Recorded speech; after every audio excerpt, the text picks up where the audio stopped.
Why, can I ask Katharine a question? If you were offered, what's 30% of $110 a month?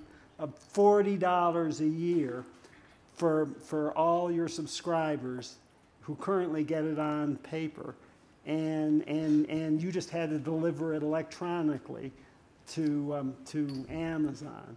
Would you take that deal? Well, we're taking it now, but I think it's not preferable for us. It is not a successful long-term model because there are no ads on Amazon on the Kindle. But I think the other thing I wanted to say was I think it's a mistake to think of it as an either-or proposition. Steve is right.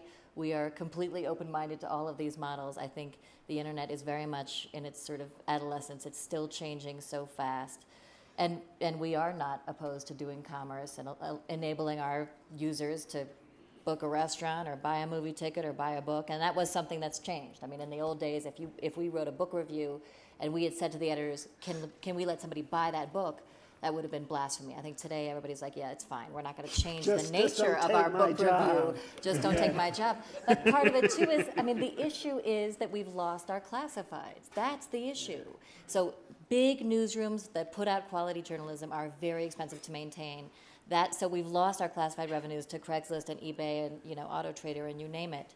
And it is about looking at new revenue streams that I think if there is a subscription model, I do think it's relatively small revenue. I think transactional revenue is relatively small. We will do all those things, and at the same time, we have to cut our costs. But the ads in the newspaper model, even though you can't measure it like click-throughs, you don't know exactly how many people are looking at which page, they work. I mean, we get a lot of money from ads in the paper. I mean, it was last summer, right around this time, I was coming back from the Democratic National Convention, and I was riding the little people mover at Dulles. There was a woman who'd been on my plane, and she was with her mother. The first thing she did when she got off the airplane was spend $1.50 for the Sunday Washington Post. So I'm watching her, like focus group of one, and she and her mother are frantically paging through the sections, looking for something, and they're starting to get frustrated. So I watched for a little bit, and then I intervened, and I said, "Can I help you? Are you looking for something?" And she acted like that was totally normal. That's right. Publisher at your service.